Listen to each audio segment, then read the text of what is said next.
আসসালামু আলাইকুম বরিশালবাসী, চলুন আজকেও আপনাদের একটু বরিশাল সিটি থেকে দূরে নিয়ে যাচ্ছি ভালো কোনো প্লেসে। হ্যাঁ, ভালো কোনো প্লেস পেতে হলে একটু তো দূরে যেতেই হয়, তাই না বলুন?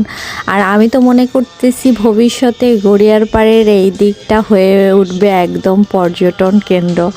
কারণ এই দিকেই গড়িয়ার পাড়ের একদম মেইন পয়েন্ট, একটা 3 রাস্তার মোড় আছে, তার আগেই এই একটা ছোট ফুচকার হাউস দিয়েছে। আমার এটা খুবই দেখে ভাল লাগছে, যা বলার মতো না। আমাকে এখানে আমার হাজবেন্ড নিয়ে আসছে, কারণ সে নাকি আগে এসেছিল।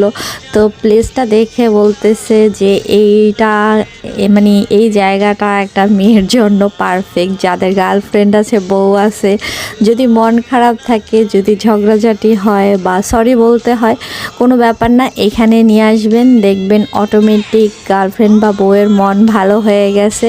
সরি আর বলার দরকার নাই, সে খুশ তো আপনি খুশ। এটার নাম ফুসকাস, যদি আমার প্রোনাউন্সিয়েশনে ভুল না হয়। তো এখানে চটপটি ফুচকা দুটোই পাওয়া যায়, বাট আমি আর আমার হাজব্যান্ড ট্রাই করেছি চটপটি। এটা বিফ চটপটি, যারা বিফ না খেয়ে থাকেন তাহলে ফুচকা ট্রাই করতে পারেন।